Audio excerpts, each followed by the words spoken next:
गाय और चिड़िया की दोस्ती। हरे भरे गांव के एक छोटे से खेत में गौरी नाम की एक प्यारी गाय रहती थी। वह शांत स्वभाव की थी और खेत में चरने में मग्न रहती थी। उसी खेत के पास एक पेड़ पर चिमटी नाम की एक नन्ही चिड़िया रहती थी। चिमटी फुर्तीली और चंचल थी, जो हर समय चहचहाती रहती थी।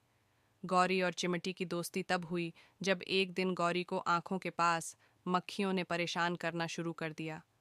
वह अपना सिर हिलाती, पूंछ घुमाती, लेकिन मक्खियाँ हटने का नाम ही नहीं ले रही थीं।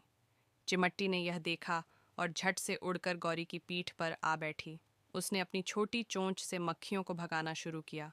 गौरी को बड़ी राहत मिली और उसने प्यार से सिर हिलाया। धीरे धीरे दोनों की दोस्ती गहरी हो गई। चिमट्टी गौरी की पीठ पर बैठकर उसे मक्खियों से बचाती और बदले में गौरी अपनी चरनी से थोड़ा अनाज चिमटी के लिए गिरा देती। खेत में काम करने वाले किसान भी उनकी अनोखी मित्रता देखकर हैरान थे। एक दिन तेज आंधी आई। चिमट्टी का घोंसला टूट कर गिर गया। डर के मारे वह कांपने लगी। गौरी ने तुरंत उसे अपनी पीठ पर बैठने दिया और चिमटी को सुरक्षित रखा। आंधी के बाद गौरी ने किसानों से इशारे में मदद मांगी और उन्होंने चिमटी के लिए नया घोंसला बना दिया। इस तरह विपरीत स्वभाव के बावजूद गाय और चिड़िया एक दूसरे की मदद करके सच्ची मित्रता की मिसाल बन गईं।